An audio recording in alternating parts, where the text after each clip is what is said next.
Yo, what's good, YouTube? It's your boy, NosaaNation. Today we got a new special video, man. Special video. 15 NBA legends who were terrified of Larry Bird. Now, you guys want me to react to this video? You know what I'm saying? Because you guys been loving Larry Bird reaction videos, man. And also, my channel just went to 4,500 subscribers, bro. And I just want to thank everybody that smashes that subscribe button. Hit that subscribe button, man. Be sure to turn on post notifications, bro. You know what I'm saying? So that you don't miss a video. Also, man, if you guys are new here, obviously hit that like button. Smash that like button. Subscribe to the channel. You know what I'm saying? You know, all that. Finish that. Let's get and yeah, man. With that being said, man, man, this week has been so crazy, man. Like, yo, like, man, like, my Instagram has been going crazy, bro. Like, so much has been happening this week, bro. It's just like, it's crazy. Like, it's crazy, bro. It's insane, man. People getting killed. I'm seeing videos of people getting killed. You know what I'm saying? I don't know if I can say that on YouTube, but you know, I'd only do one take. But yo, this shit is crazy, bro. Like Lil Durk's friend, longtime friend, just got killed, bro. Bezu, you know, just got killed, bro. And it's like, damn, bro, it's crazy. Like, that shit's crazy, bro. You know what I'm saying? Like, RIP Zoo, man. You know what I'm saying? RIP Zoo, man. That was he was a cool guy, bro. You know what I'm saying? That was a cool guy. You know. And every time I think about that, like every time I see that shit, I just remind myself that like life is just too short, bro. Life is like, never take shit for granted. Never take this life shit for granted, you know? For real, bro. Like, and that's pretty much the message that I want to give to you guys, bro. Like, don't take life for granted, you know? Your current situation does not define you.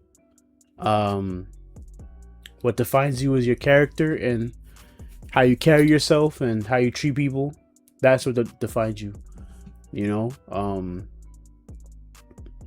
And like how you think type shit. Like, that's what defines you. But your current situation does not define you. And also, like, try not to get like upset. Like, don't get upset over stuff that is like out of your control. You know, that's one thing that I had to learn. Like, getting mad at stuff that's out of my control. You know what I'm saying? Like, trying to get upset about stuff that's out of your control. You know, control what you can, but control what you can control. Because at the end of the day, bro, that's all that matters. You know, like getting through the day, making it home, like that's what matters. You feel me? So, but yeah, let's get straight to the video, man. I just wanted to drop them gems on your head. But yeah, let's get straight to it though. But Larry Bird was cold. I don't think nobody ever could get out with him. He talked trash against. Nah, these are NBA legends who are terrified of Larry Bird. Terrified.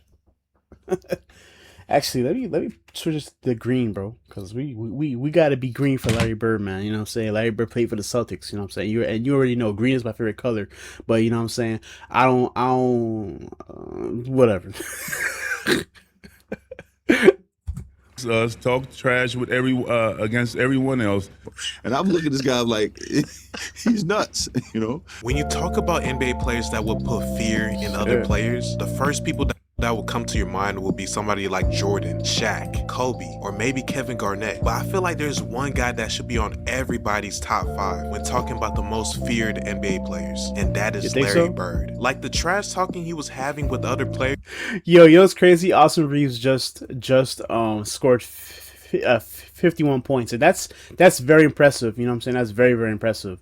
Somebody commented on under the picture or whatever, because you know the picture was a picture posted on Instagram, and they said the greatest white basketball player ever, and I was just like, and I just commented on that person's picture, that person's comment, and I was like.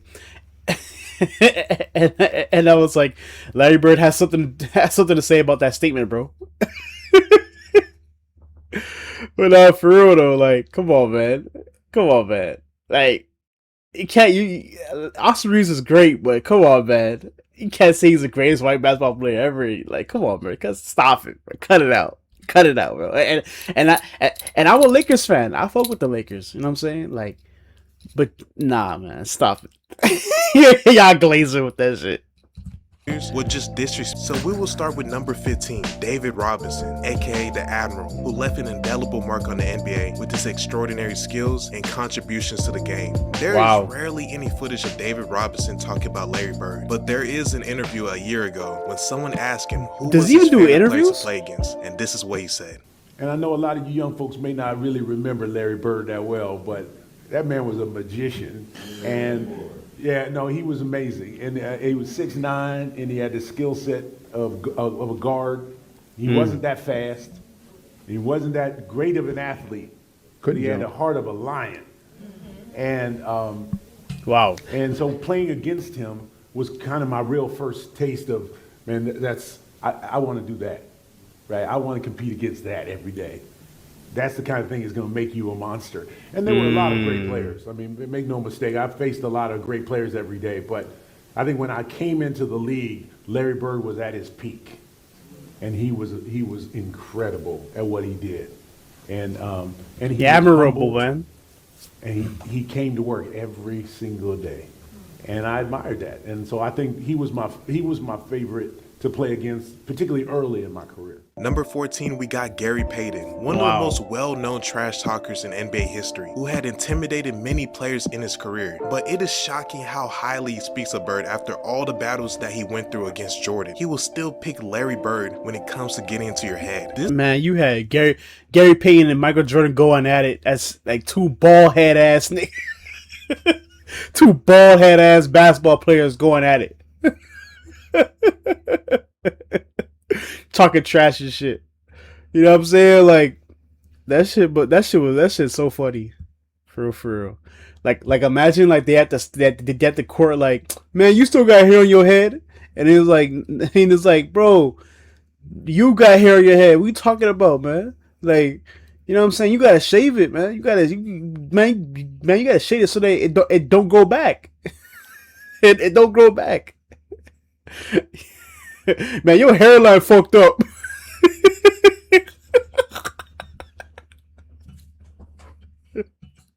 Your hairline all the way back to you, and all the way in the back of your head. Your hairline's all the way in the back of your head, boy.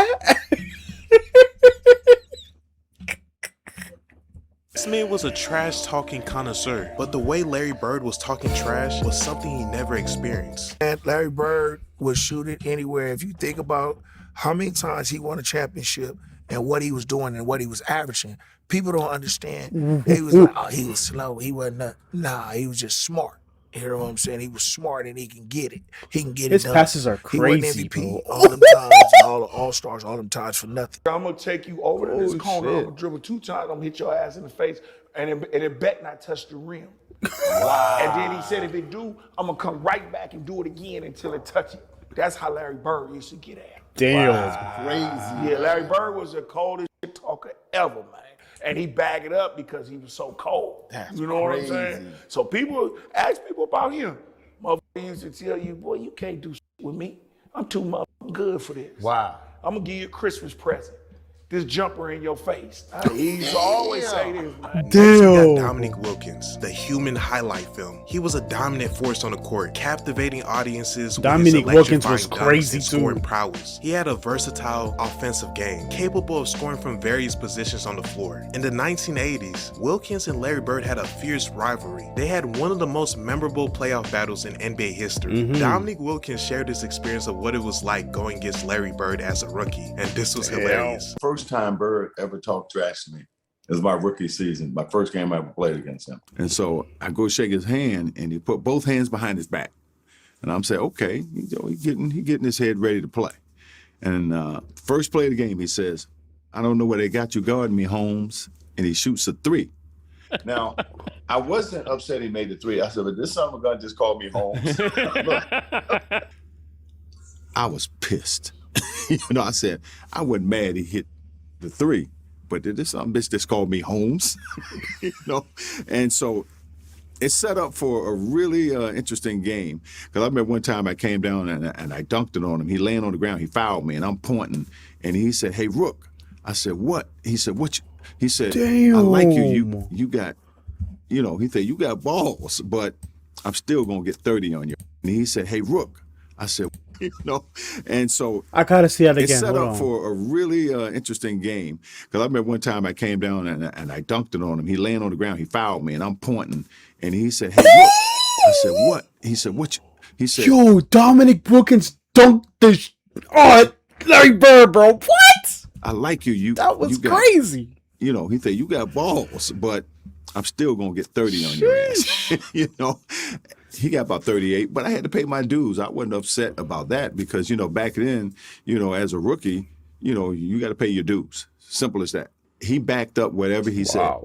If he tell you going to hit a shot to a certain place, or if he going to take you down to the post, turn around, hit a fadeaway J, he going to do just that, and ain't nothing you can do about it. Joe Dumars, a Pistons legend who many called Wow. a Jordan stopper and a key member of the Detroit Pistons bad boys era. He holds deep respect for Larry Bird. The intense rivalry between the Pistons and the Boston Celtics during the late 1980s was marked by fierce competition and mutual admiration. You will see Joe Dumars explain. Yo, y'all gotta explain to me, bro. Was Isaiah Thomas that good, bro?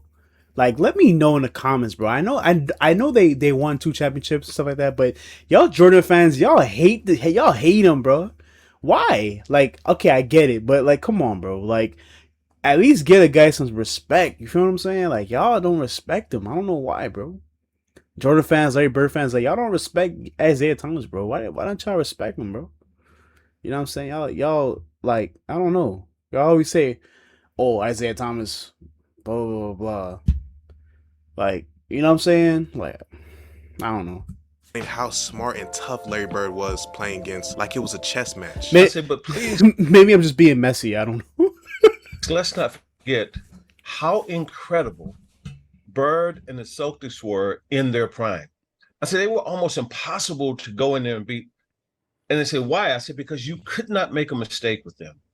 If you turn your head or you don't rotate right on time or whatever it was, those guys made you play. And it was him. Like he was a savant on the court, like just a savant, like 2 plays ahead on everything. And so I was just talking about this maybe 3 or 4 days ago, how hard it was to go into Boston and beat a team when Bird is in his prime. Dennis Rodman, a Hall of Fame NBA player, renowned for his rebounding and defensive prowess, had so many battles against Bird when he was on the bad boy Pistons. And even though he said some crazy statements about Bird, like saying he wouldn't be able to play in today's NBA, he still had respect for Bird's game when going against him. He actually had a funny welcome to the league moment with Larry Bird in the playoffs. Check it out. So, I think it was 86, 87. So we was playing Boston Celtics in the Eastern Conference Finals.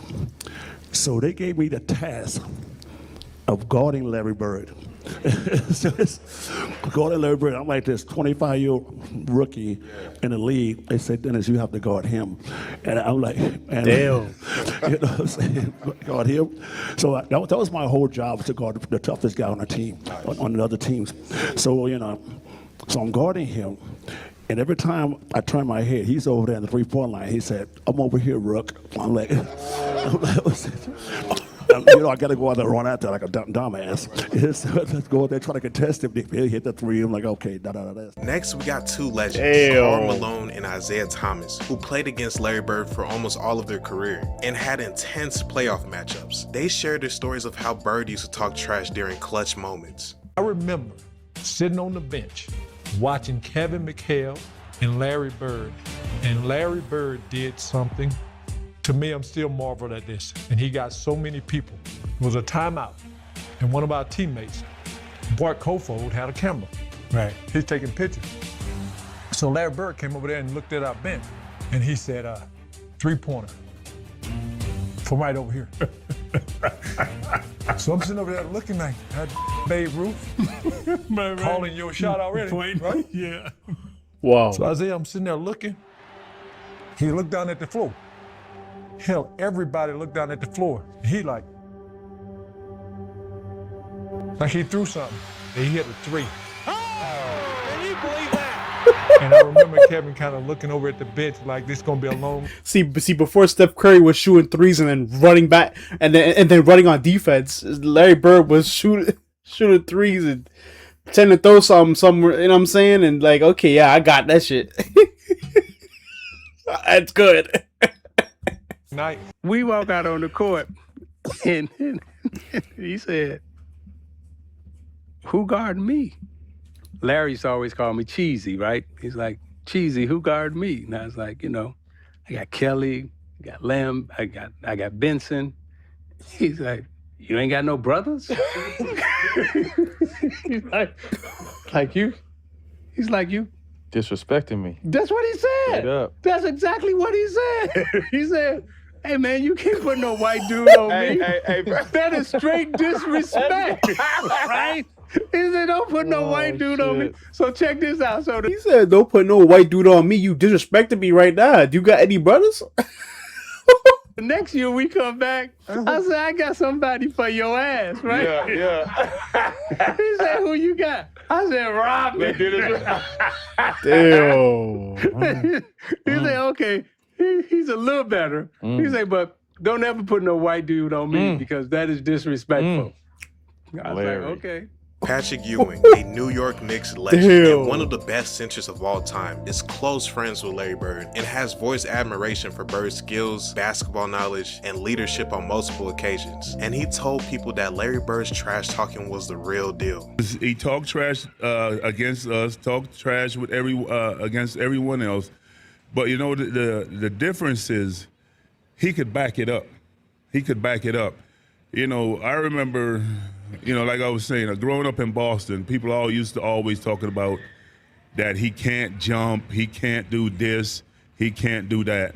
And, a lot of my friends was like that, So, I got to the league. I called all my friends back up. I said, all that trash that you were talking, you need to squash all that. This man is great. He can, whatever you were saying for a man who can't jump, he's demolishing everybody. Here are three legends, Dr. J, Wow. Kevin McHale, and Bill Walton, explaining Bird's impact on the game and his mindset when playing. Pay attention to McHale's story especially because it shows what Bird will do when the game is on the line and he's not having the best night. This guy, I think he was born to play basketball. Seeing him come in and making the adjustment early, taking a team that had won 20 games the year before, and the next year, they're 40 plus, and the next year they're 60 Dr. plus. J. Nothing bothered him. Unbelievable competitor, great hands, great vision, Wow. great feel for the game, and just, could go out every single night and just play at an unbelievably high level. Didn't have to shoot the ball really well to have a good game because he did so many different things. I'm out, I'm inbounding the ball.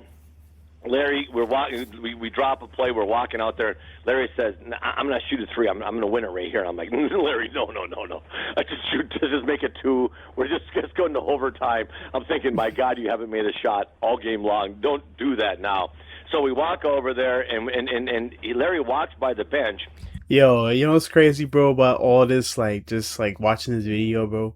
Like, all of this stuff is, like, really, like, great to learn, bro. Like, you know what I'm saying? Now, I know I read to a video called NBA Legends Explain Why Larry Bird is on a different level, but this is a different video. This is different. This is separate. These are NBA Legends that are terrified.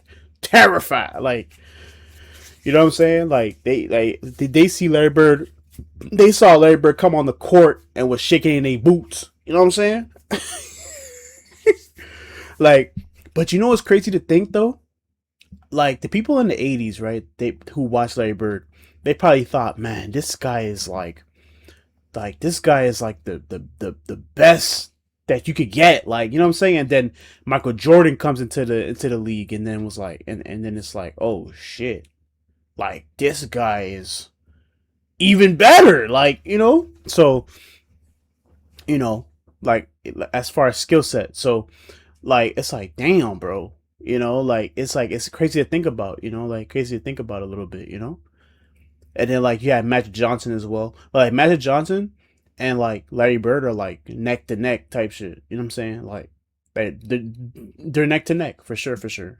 So, but like, yeah, like, you know, I don't know. I'm probably just yapping right now, but no, like y'all, like put in the comments down below if you actually understand what I'm saying, though. You know what I'm saying? Just you know what I'm saying. I'm saying I only do one take. I just be yapping sometimes, guys. My bad.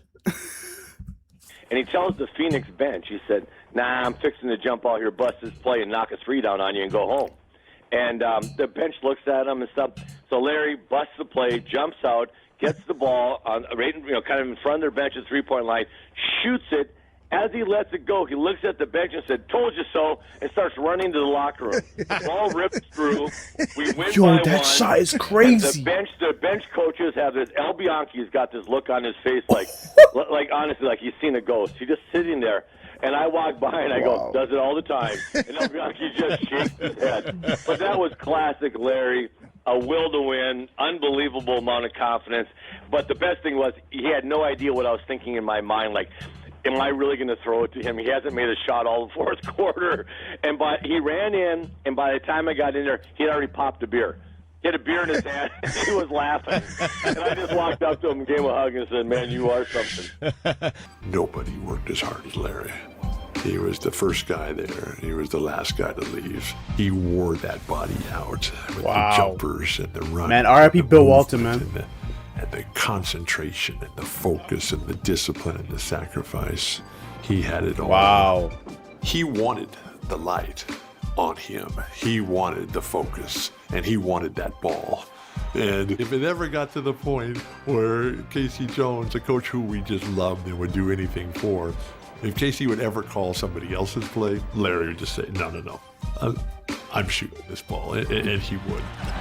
2 seconds on the shot clock. Bird wants a three out of it, and he gets it. Next, we have two NBA legends who are in my top 5 of all time, Magic Johnson and Kareem Abdul-Jabbar. They both said Larry Bird was the best guy they played against. And listen to how they describe Bird's game. You can tell that it was war when you're getting ready to play against I mean, like, who else in the 80s was better than Larry Bird? Like, except for maybe, like, I'll say, like, Magic, Kareem.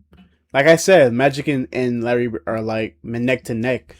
Maybe Kareem was up there, too. You know, Kareem had won MVP and was still All-Star. So, yeah, like, I would say Kareem, too. You know what I'm saying? Was up there, too. So, yeah, like, yeah. But yeah, like for sure, like Larry Bird is definitely the best player that they played against for sure. that man. And you had to be on your A game at all times. The best guy I played against might have been, Larry Bird, someone like that. How good was Michael Bird? Jordan. People, I don't think people don't look at appreciate him and think, they oh, he's said, a white guy, he's slow guy. a chubby white guy. He wore us out, man. You know, because he just, this muscle here, the one between his ears, that was his best, because he made the 3-pointers and he had assists. That layup was crazy. And rebounded, steals. He was always at the right place at the right time on the court. One of the great players I had the opportunity to play against. There's nobody that I ever played against that I love and respected more than Larry Bird. The man, listen, you couldn't give him an inch or he would just shoot it right in your face. He was dominant at both ends of the court. And so Larry Bird made me a better player, and I think I made him a better player. And together, we made the NBA better. And now we have the last two legends on this list. Dropping bars, man. I wish I had a freaking sound bar right now. That's the clue bomb. No, that was he was dropping gems with that. John Stockton, He was speaking Charles facts. Barkley. They both shared hilarious trash talking stories when they went against Bird. And you get to see Charles explain what exactly made NBA players fear him in a game. He's the only guy that came into Utah when I was a young player and said, I think I'm going to have 43 tonight. Told our whole team that on the bench, and he came in and had 43 tonight. So I don't know. I have to give the nod to Larry at this one. Don't feel bad because I was the type. One thing I could say about Larry Bird, he kept his word. You know what I'm saying? He said if I'm gonna score 50 points, he was gonna drop 50 points that night.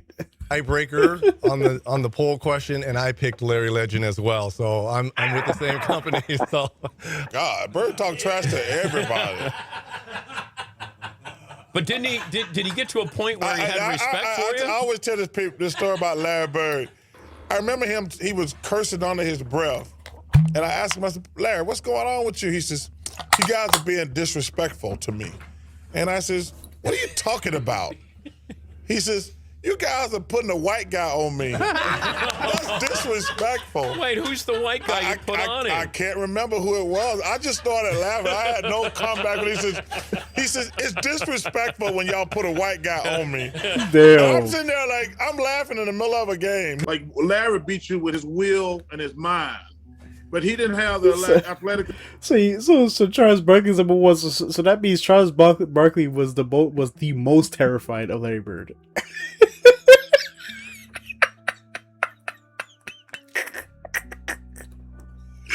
Yo, ability that Kobe and Michael and LeBron and those guys had. Yeah. Larry willed himself and his team to win. I love it, man.